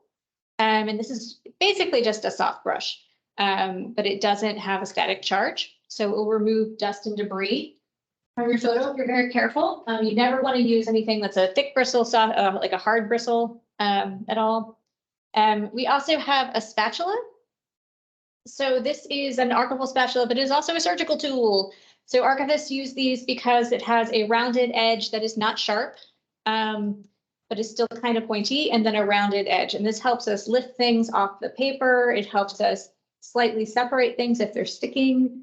It can also help remove staples and paper clips that are rusty, things like that. So it is a very handy tool. And the other things that can be useful are erasers. So we generally use magic rub erasers, or this is a Staedtler Mars plastic eraser. It's the white one that you buy at the art store. These are great because they tend to not leave residue on what you're doing. However, they do leave the little eraser filings. That's still a thing, but they're not going to leave, like the pink erasers will sometimes leave like actual stuff on the page. These do not. This also I have used with paper conservation. You can grate this eraser on like a cheese grater, and then use those gratings to very carefully clean debris off of something. So if like you have something that has been in a flood and it's got muck on it, you can make these eraser filings and very arduously wearing gloves, because if you don't, you won't have fingerprints afterward. start to rub through the debris. The other thing that's helpful is an art gum eraser. This is a different type of eraser that is really excellent for getting adhesive off of things. It's not a silver bullet, and it involves, again, a lot of work and time and rubbing, but you can very carefully, using circular motions, sometimes remove sticky spots from the back of photos. And why would we need to do sticky spots? Well, particularly unique problems. We'll come back to that. We already talked about the sticky situations. We do get into two different types of sticky situations with photographs. Albums and scrapbooks, where people have purposefully glued things. Older albums generally are okay. They're not always 100% perfect, but people used organic glues. So they use things like wheat glue or like flour glue that they made themselves. They didn't use chemical glues like rubber cement or things like that that degrade at different rates. And the papers, although not perfect, like for instance, the black paper in the album you're seeing, often that has a lot of sulfur in it, which can cause problems. But the papers at least are the same throughout. It's a stable like platform. So they didn't use like 16 different papers in one album. With scrapbooks, you have to kind of look at how the photos have been attached and the quality of their current preservation. So do they look like they're being damaged in the situation? Are the pages pretty stable? Are the pages brittle? Is the scrapbook falling apart? Did they put photographs on facing pages so that when you close it, the photographs are touching? If the photograph album is generally pretty stable and the photographs have really been glued down really well, like they went to town on each photo and made sure it was going to stay, sometimes your best solution is to take acid-free tissue, which is thin tissue that's not very hard to find. You just make sure that it's acid-free. This is this sheet like this. And just stick them between the pages. So interleave them between the pages, and that'll keep the photographs from sticking and from scratching each other, from affecting each other. You do not want to do this to great extent or use really thick paper with the interleaving because it can cause the spine of the albums to pop. Sometimes it'll get too full. In that case, you might look at either taking the album apart, just like, so in this one, you can see it has a tied binding. You could just take that cord out and give it space to kind of expand. Or you can take the albums apart. What we tend to do is if the album is in really good shape, like this one, and the photographs in this case were very thin albumin prints. So just the very thin sheet of paper without the cardboard backing. It was too much, it would be too damaging to the photographs to remove them. So we kept this album together and interleaved tissue through it. Otherwise, what we will do is document every page of the album. So we'll do a scan or a photograph of each page as it is, and then we take them apart. Particularly if the photos are in there with the self-adhesive, the little mucilage photo corners, we will just remove them. The reason we take photos of the album as a whole before we take it apart is because sometimes the placement of the photos is context that you need to identify those people. So we're very careful to preserve it so we can always go back and say, oh, this was with this, so maybe these people are the same people. And also we have captured the information from the format without having to preserve it. However, another sticky situation are magnetic albums. So these are horrible and I just dislike them. Everybody here, I'm sure, is familiar, right? Yeah. Okay, good. So you tend to have two problems with magnetic pages. So one is the plastic sheeting that is on the cover. This plastic tends to go bad. It becomes yellow and brittle, and it's going to stain whatever is under it. That's not great. Often when we get them, we'll find that this is already so degraded that it has stained everything below it, and it's in pieces. It's in tears, and then we just take it off and discard it. The other problem, and I don't know if you can see all the way back there, are the ones that have the glued lines. So that's what's on the screen. So these are very problematic for so many reasons. Aside from the plastic covering, you have adhesive that is now all over the back of your photo. And these things tend to stay pretty sticky for a long time. Also, the rest of the page is sticky, making it difficult to in any way like scan this without having the plastic cover on it. So to document them, we have to photograph them or use an overhead scanner. And then we do try to remove things because if this gets wet, it becomes, a congealed solid object. And so to remove things, what we will do is very arduously use our spatula to really carefully go under the photograph and pop up the edge and see if we can pull it up. Now, if you can't, I don't advise forcing it. I'd love to tell you that there's a magic bullet. And I have read, multiple forum posts where they're like, oh, you can stick it in the freezer and that'll make it immediately work. Like people love to stick things in the freezer. It's amazing. And in fact, if you want to do that, that's on you. But I always say, maybe don't. Or if you do, document it first. Take an image of it, take a photograph of it. Once you have gotten the photographs off, so once they have popped off, you do have to remove the adhesive on the back. So that's where the art gum eraser comes in. So you can imagine the time investment in an album that has, a couple hundred photos in it. So that's where you need to ask, okay, 1, do I want to do this? 2, do I want to do this for every photo? Even then, once you have taken off the adhesive, you're not going to be able to get it all. So you need to store the photos that come out of it in some kind of sleeve so they don't stick to other things. So, in this case, we could put them in Polaroid sleeves or individually sleeve them. The other thing that you can do is wait. You can just put it away and pretend like this isn't happening. And eventually the adhesive on the pages will give up too, but it's going to damage the photos. So there's, again, your cost benefit analysis. You can take the photo albums apart and sleeve the individual pages just to make sure they don't stick together. But again, you're not solving any of the lasting, lingering problems. Generally, if you can document what's in the album, either by photographing it or doing a scan of the page, which again is difficult because of the sticky pages, it's ideal because all of these things are going to come out of this relationship changed, not for the better. Now, conservators, in theory, can help you with these, and they can do all of the things I just mentioned for you, but they don't have a secret, unless they've invented one since last time I checked. They don't have a secret magic bullet to solve this problem. It's just work and being sad that someone invented these and that they are still in the stores. You can still buy them. Isn't that great? Yeah. Okay. So I skipped something.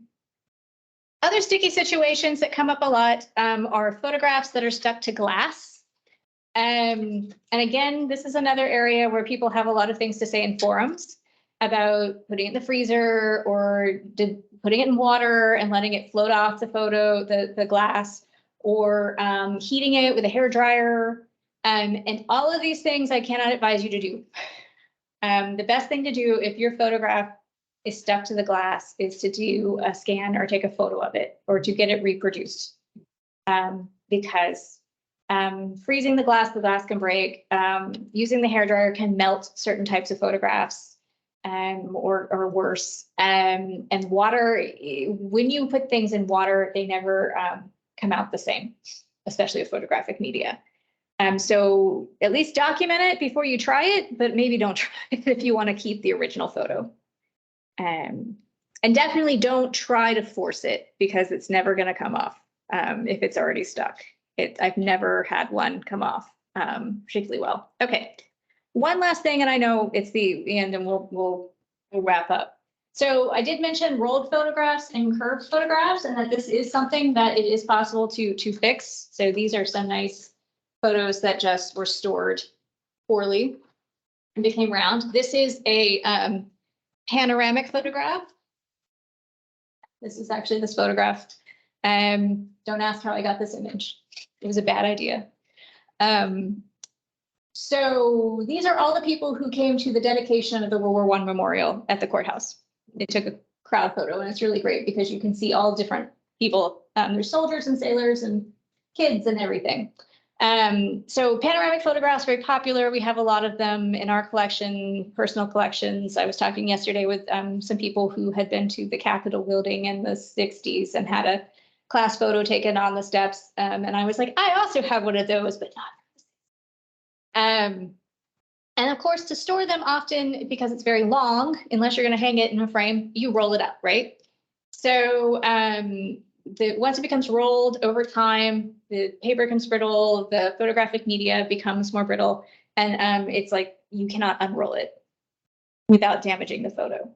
So one thing you can do with a photograph that you feel comfortable playing with, knowing that it is not guaranteed that it's going to work out well, is to put this in a humidification chamber, which is a plastic tub with a little bit of water in it, and then another, either a layer of plastic grating, or in the case of photographs, another plastic tub, and a very little amount of water. And you seal this up and you leave it for a day or two. And what that does is it offers enough humidity to relax the fibers, but not to make anything sticky. Now that said, I would never do that with this photograph. I would go to and I have asked for funding for a conservator to conserve this, because this is a one of a few. It's not a one of a kind. There are other copies of this photo, but it's a one of a kind photo that we cannot replace. You would never want to unroll this photo without the fibers being relaxed, though, because it's going to crack. And when I say don't ask me how I got this, it's because we did one time unroll it. And we took very small photographic snippets and stitched them together to make the composite. You could definitely do the humidification chamber with curved photos like this that would relax them. The problem then is that you have to very carefully store them flat. You do not necessarily want to put anything on top of them at that point.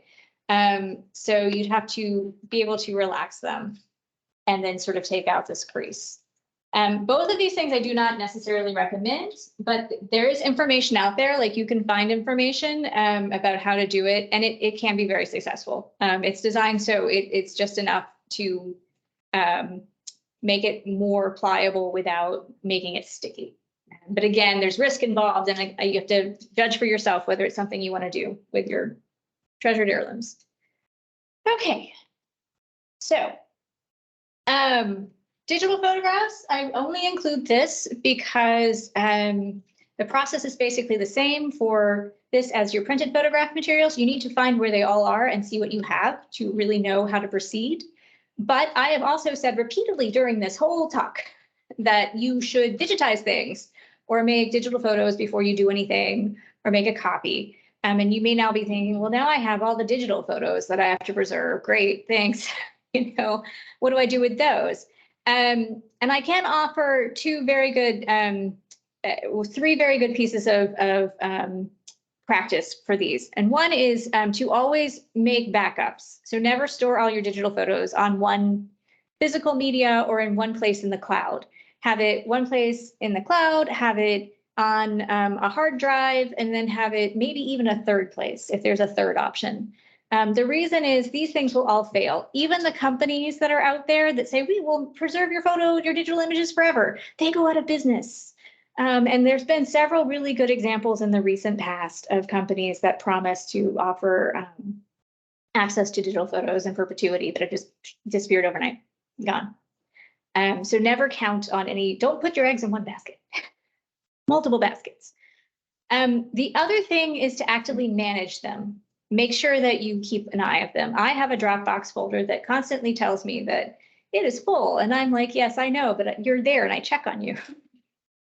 But I'm not giving you any more money. So I just have another one. But I do go and check on them. I also look at the file formats and make sure that I don't have any proprietary file formats for my digital photos. So back in the day, when you used to get the CD discs from the Photomat, those often have proprietary formats. So Kodak or whatever. And the thing is, you want to migrate out of that. You want to put it in something that is more common, like a JPEG or a TIFF. When we digitize things, we make a moderately high resolution TIFF. So we do everything as a 600 DPI TIFF file, which is way more than we need for most things that we use digital photos for, like, printing projects and social media and things like that. But we have a good quality image that we can then migrate in the future if TIFF goes away. TIFF is generally one of the formats that has the most information in it. So archives tend to use that or various forms of PDFs, or JPEG-2 is something that the Library of Congress uses because we feel like they're going to last longer. But we all know they may not. So we're looking at having the most information to carry over to whatever in the future. And we have to pay attention to that. So we will keep moving them around, but we'll have multiple copies and not rely on any physical media. I know someone who put everything on USB drives and then they started just dying randomly. Burning them to CD or DVD is also not a permanent solution because they can be 10 to 15 years in lifespan. Maybe longer, maybe not. We don't know. It just depends on what they specifically used. So in terms of displaying materials really quickly, you just want to make sure that if you decide to display your photographs, that you use good framing materials and you avoid light exposure. But I highly recommend always displaying a duplicate. So make a reproduction and put that out. And that way you don't have to worry about the original photograph, unless there's some reason. Now, there are photographs that are worked into frames of a certain elaborate frames, or like we mentioned, the crayon portraits. You don't really want to take those out of the frame. In that case, just make sure you do not hang them in facing light or harsh overhead light. And see if you're going to have something reframed. Always look into conservation framing. If you've ever wondered what that is, this is a diagram that shows you, and mostly it has barriers for dust and moisture, and all the materials are made out of stable, archival, various materials. In the handout, you have a list of helpful websites, and we visited a few of these, and I also went and updated these, except for the image permanence one. I took it for granted that the image permanence website would be permanent. Yeah, and I was wrong. See, never count on it. But the others are up to date, and there's some additional ones on the handout, including the ones that we looked at today. Ideas to take home with you. Never do anything you can't undo. Do no harm. Look for cool, dry, dark places to store your materials that have stable temperatures. Do a survey and make sure that you're looking at both intrinsic value. Do I really need this specific thing? Or is this just information? And can I reproduce this and get the same thing out of it? And that can guide what you do with your preservation purchases. Always look for acid-free and things that have passed the photo activity test. And please, please, please, please label things. Please, please, please, please. I have an intern who waved from the back there who is cataloging photos as part of her project. And she's like, we don't know who any of these people are. And I'm like, yeah, you get to describe them. So if you don't want your ancestors to be described by interns in the future, label your photos. She's doing an excellent job. Aubrey is excellent. She's a good intern. Also, I include the brownie here, who was a mascot for one of the first cameras, because I feel like photo preservation talks can kind of be a bummer. And there's a lot of, this is hard and you have to pay someone to do it. But don't get discouraged. Sometimes if you take stock, you realize that a lot of things you could just print into a more stable media, or that you can just sort of preserve the things that are the most intrinsically valuable, and it's not as much of a big deal. But most of all, tell people about what you have and talk about it, because generally you'll find that people are really excited about photographic collections. So that is my talk. It was still 2 hours long. I am sad. But I'm happy to answer questions and I have nowhere to be. So please, please, please ask all your questions. So this is fabulous. It was absolutely fabulous. It was just what I needed this. I'm going through all my things. One thing I found is a shoebox size of negatives that are, just from actually from the mid-70s to when we stopped, getting negatives, 2000 or something like that. And then they're all nicely organized. But I also have the photos that we chose to make from the negatives, and they're in albums. So one of the things I'm doing is, like you said, deciding which ones are good. Sometimes we put stuff in albums that weren't that great, and then digitizing it. Now, considering that I'm in that process, do I even need to keep this shoebox? So I would say, honestly, if you have the photos you want to retain, Yeah. if you have gone through and you select the images, then no, I honestly, yeah. I kind of came to that, and I was like, I'll just wait and see what Laura has to say. Yeah, I mean, They're not old ones. Yeah. So normally if you'd say, I just have a box of negatives, I would advise that you, go through them and make sure that everything is printed or that you have everything you want. But no, I mean, they're very difficult to preserve because of plastics. So. Okay, thank you. So I have an old photo that came out of an album from probably 1910. It had been pasted on that black paper. And as the paper became brittle and fell apart, my mother took all these individual images and just rearranged them. What I've noticed is that on the back side, where what little black paper remains and is falling away, there is writing Oh, yay. on the original photo. Is there a safe way to see what else is underneath that? Yeah, if it is no longer part of the album, if the album is gone, using something like the spatula tool with the not sharp edge to just sort of slide it under there and break because the paper is usually really brittle. And so it honestly, once you get it started, it can come away. And so what we will do is we'll just chip it away, and we usually end up with, and I don't remember which photo had, it was this one. We'll end up often with just like a little nub of black paper in the corners. This person was a great gluer, so it depends on if the person who made the album was really intensive in their gluing. Some people, they spend a lot of time with their albums and scrapbooks. So yeah, that's what I would recommend, is trying to just very carefully, and you want to use something that's like a blunt edge and not a sharp edge. Yeah. Question as to what things are donated to you, and is that the best place to donate things? I mean, I have taken, like some of these other people, I've been going through all the photographs and everything. And some that I've been able to identify. For instance, it was my father's college photograph. I actually sent it back to the university. They were interested. Yeah. But other things that I'm not sure if it's an album and where they go. Where do I donate? Gets it. Because I'm not, my family didn't grow up in this area. Is this the best place to donate things, or is it better to try to identify the city that maybe these pictures were taken from? Yeah, so if you have an inkling of where they might have come from, it is always better if they're closer to the local the local area that they were created in, just because they have the context there. We will accept things for our collection from people like you. Like if you live in Loudoun County now, you are the Loudoun connection, even though those materials were created elsewhere.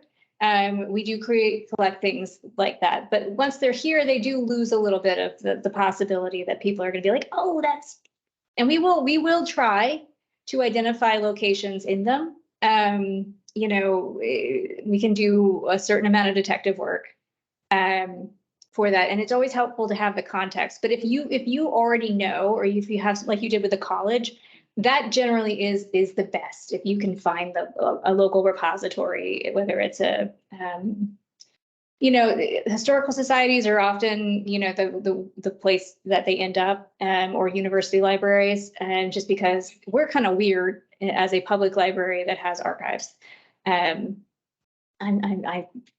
I think we're cool, but so if you approach a lot of local history rooms at the public library, many of them will say we don't collect actual things, or but if you can find a repository in that area, and if you have the area that you think it came from, if you narrow it down, we're always happy to help see if we can find somebody or the place there that would be good. Because we like things to go where they go. I mean, we have some really fantastic collections from people who just lived here recently's family, because they bring family history with them, and it's part of their story, and then it becomes part of Loudoun's story. But again, yeah, if it's there, in the area where it was created, you're going to have more people who can come in and access it and learn from it. Although with archives anymore, description and digitization to a certain extent, that is possible anywhere. It's just at a repository like us, we're small potatoes compared to, a big university library. So, our materials are described and digitized at a very slow rate, the speed of Laura. It takes us time. But yeah, we're happy to help though if we can find a place for them. I just want to tell you a success story that you're doing that, because that's exactly what I was doing when I moved from Massachusetts to here. And I had all the stuff from my grandmother's, which I said much was mildew. But I did reach the Manchester Historical Society in Manchester, New Hampshire, because it was clear that her family had spent some time and, had quite a few connections. They were just overjoyed because it fit into something that they didn't have pictures right around that time. I think my grandmother's grandfather fought in the Civil War, so there were some pictures of his uniform and everything. So anyway, I just encourage you to, seek out that area, because they were truly happy, and it was just so wonderful. I was able to drive up there while I still lived in Massachusetts, and we just had a little celebration right there in the Historical Society. Yeah, great. And I will say, local repositories almost always are really excited to get more photographs of the area, because they help in so many different ways. Making connections with people and documenting places, and also sometimes they have just really great pictures. And we always enjoy when we get new photographic things. It's always very exciting. Any other questions, Anna? Anything from did they stay the whole time? Yay! Thank you. No, this was super helpful. Thank you so much. I will make a quick plug. Just if you are diving into doing stuff with your photos and you want to get started without having to go buy things individually, we do sell archives kits that come with the one legal size box, 10 acid-free folders, 10 document sleeves, a spatula, a magic rubber eraser, a pair of gloves, a marking pencil for photographs, tissue for interleaving, silver safe paper, which is what we use to make the enclosures, the 4-flap enclosures, and then some assorted Mylar sleeves for $45. And you can always ask for them at the reference desk. You don't have to do it today. It's always here. It's a good idea if you go and you want to come back later and get one. Crickets. To call ahead, because I actually have to make them for you. Is there any up there now, or? I have two of these. We used to have a big stash, and then we don't after the pandemic, because we just haven't gotten around to it. So, but yeah, they are here, and it's a nice starter kit for most things. But again, usually for photographic collections, you need way more stuff than this. And we also sell them just for regular paper-based materials, and you just don't get the photo-specific silver paper or sleeves. I think they're only $40. Yeah. The photo one is. But thank you very much for your time and your attention and for coming out. I'm always available and happy to answer questions anytime.